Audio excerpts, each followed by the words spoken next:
আসসালামু আলাইকুম, কেমন আছেন সবাই? তো আজকে দেখেন মুরগির ডিম নিয়ে নিছি আর লাল লাল আলু নিয়ে নিছি, দুটোটাই দেশি।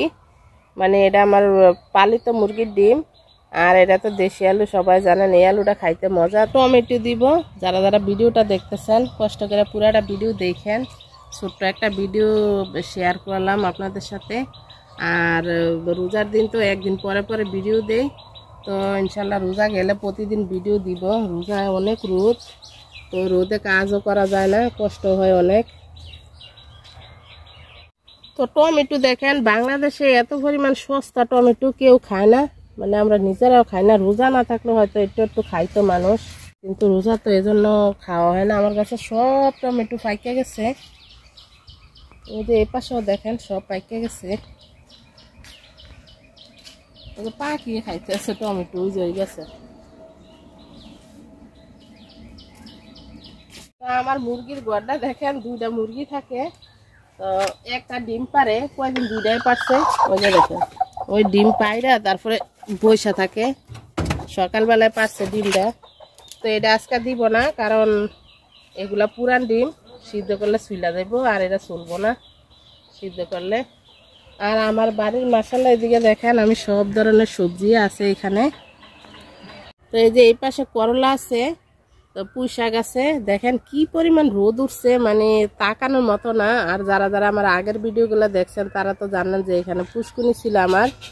তো ওই পাশে আছে ডাটা, মরিচ, মানে সব ধরনের সবজি আছে আমার এখানে আলহামদুলিল্লাহ। তো বড় হোক তারপরে আপনাদের দেখাবো। আলুটা ডিমটা আগে সিদ্ধ করে নিব, চুলায় দিয়ে দিলাম।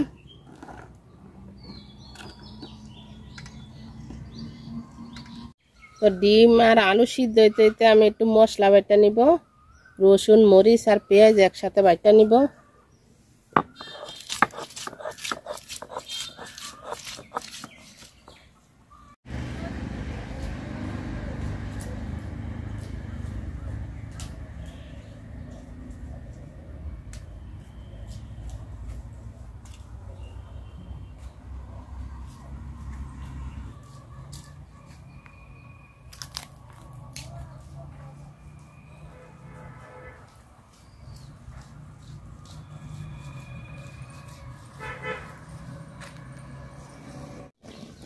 তো আলু সিদ্ধ হইতে সময় লাগবে, ডিম সিদ্ধ হয়েছে, ডিম সিদ্ধ হইতে তো সময় লাগে না। ডিমটা তুলে ছুলে নেই, চলতে চলতে আলু সিদ্ধ হয়ে যাবে।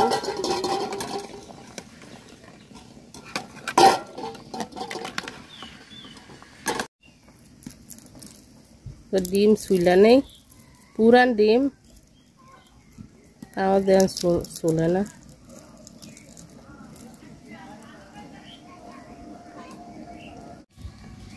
তো আলু সিদ্ধ হয়ে গেছে, আলুও নামাই নিব।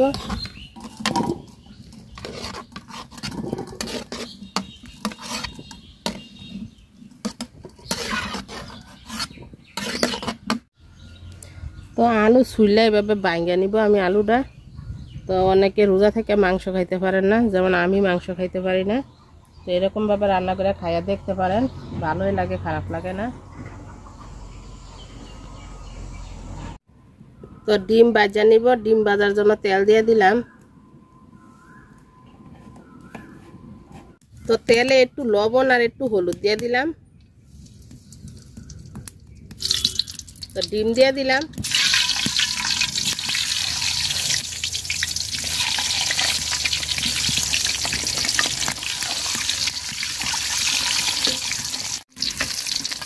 তো ডিমটি কড়া করে ভাজা নিচ্ছি, নামাই নিব।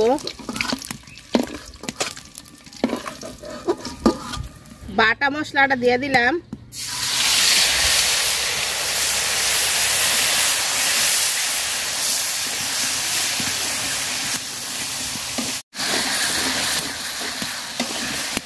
তো মশলাটা আমি সুন্দর করে ভাজা নিচ্ছি, একটু পানি দিয়ে দিলাম, লবণ, আর দিয়ে দিব অল্প একটু হলুদ গুঁড়া।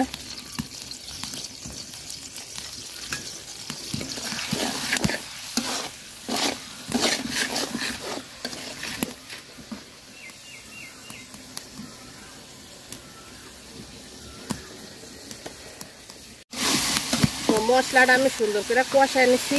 টমেটো দিয়ে দিব, যেহেতু আমার আলু সিদ্ধ করা, তো টমেটোটা আগে কষায় তারপর আলু দিব।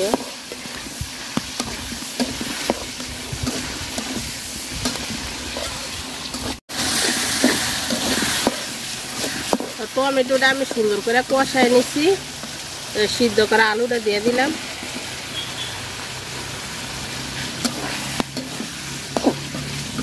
তো আলুটা আমি সুন্দর করে কষায় নিচ্ছি, নিচিটা লাগা যাইতেছে। তো ঝোলের পানি দিয়ে দিব একটু।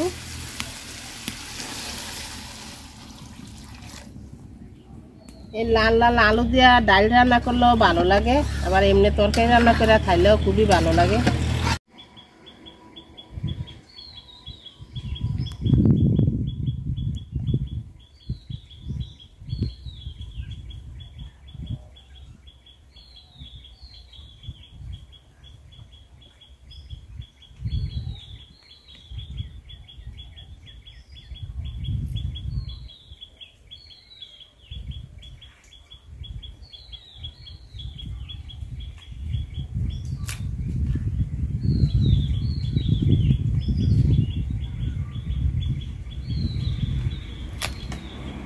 তো ডিম দিয়ে দিলাম, আর সাথে দিয়ে দিব ধনিয়া পাতা বেশি করে। আজকে ধনিয়া পাতা আনছে বাজার থেকে, আমিও ধনিয়া পাতা লাগাইছিলাম, কিন্তু আমারগুলো আমার খাওয়াই হয়েছে না, পাইকা নষ্ট হয়ে গেছে গা। আবার লাগাইছি ধনিয়া পাতা গরমের।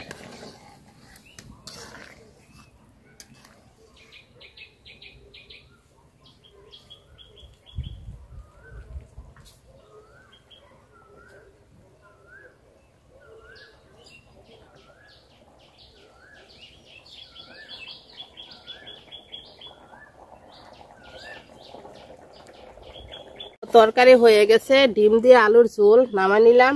আমি একটু ঝোল ঝোল রাখছি, কারণ আমরা এটা ভোর রাত্রে খাবো। তো আরো একবার চাল দেওয়া করবো, কারণ আমার ঘরে ফ্রিজ নাই। আরো একবার গরম করে তারপরে খাবো তরকারি, এজন্য একটু ঝোল রাখছি বেশি।